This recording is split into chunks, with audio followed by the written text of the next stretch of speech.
जय श्री राम, हर हर महादेव, जय हिंदू राष्ट्र। हिंदुत्व दर्शन आपका अपना चैनल है और इस पर आपका हार्दिक अभिनंदन है।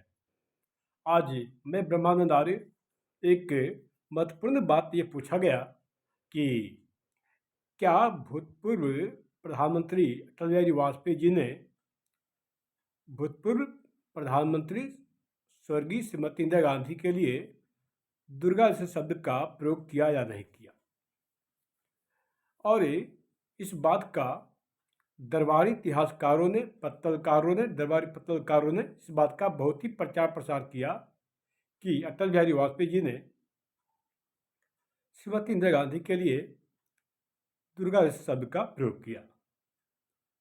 जब इस विषय में भूतपूर्व प्रधानमंत्री श्री अटल बिहारी वाजपेयी जी से इस बात के लिए पूछा गया कि क्या आपने स्वर्गीय श्रीमती इंदिरा गांधी के लिए कभी दुर्गा जैसे शब्द का प्रयोग किया या नहीं किया, तो इस विषय पर उन्होंने बताया, वाजपेयी जी ने, कि मैंने कभी भी श्रीमती इंदिरा गांधी के लिए दुर्गा जैसे शब्द का प्रयोग नहीं किया।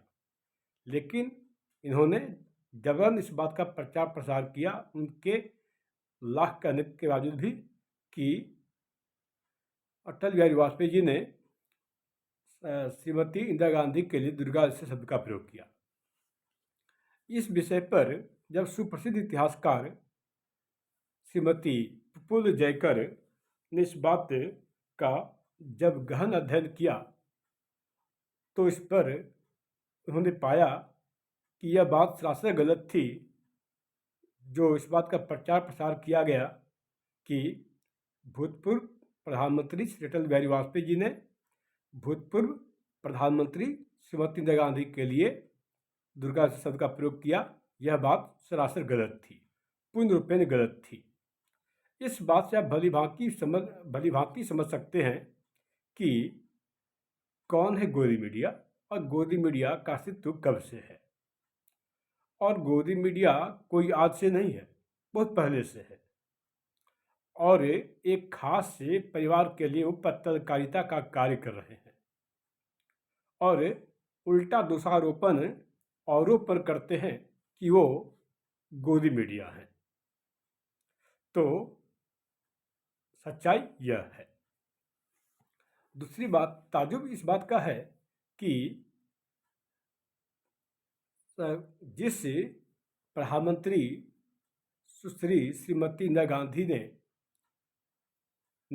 जिसने AIMPLB की स्थापना की, अर्थात all India Muslim personal law board की स्थापना की।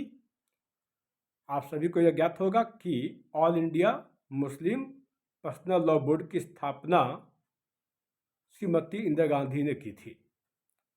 AIMPLB की स्थापना, all India Muslim personal law board की स्थापना 1972 में श्रीमती इंदिरा गांधी के द्वारा, जब वो प्रधानमंत्री के पद पर कार्यरत थीं, आसीन थी, तब उन्होंने किया था। तो जिसने संविधान का मजाक उड़ाया हो, संविधान का मक्खन उड़ाया हो, वैसे व्यक्ति के लिए दुर्गा शब्द का प्रयोग कौन कर सकता है।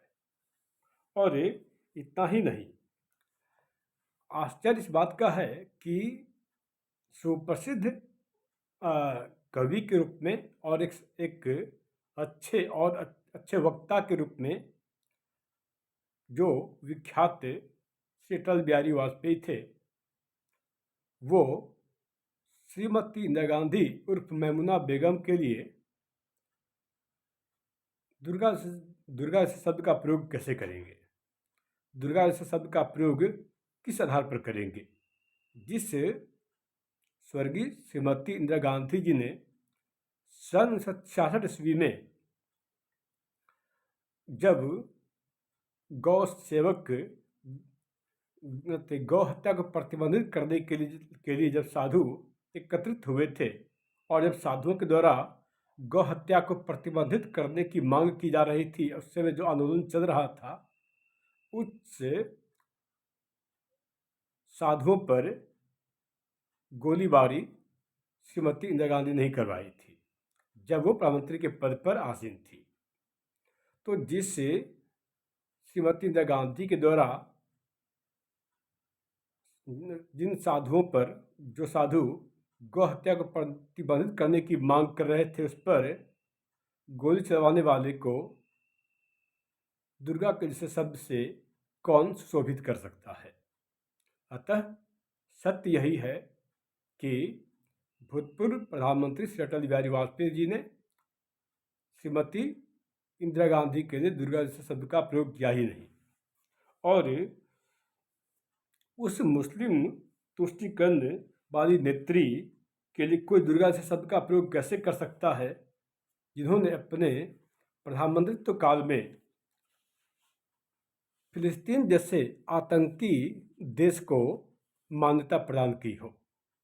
आप सबको आश्चर्य इस बात का आप होना चाहिए, आप लोगों को सुनकर आश्चर्य लगेगा कि फिलिस्तीन जैसे आतंकी देश को कोई और देश समर्थन नहीं दे रहा था, मान्यता नहीं दे रहा था।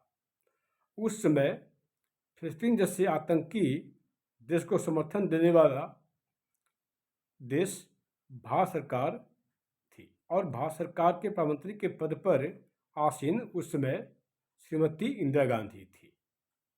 और यही नहीं, आज जो भी बांग्लादेश में हो रहा है उस सबके पीछे श्रीमती इंदिरा गांधी का ही हाथ है।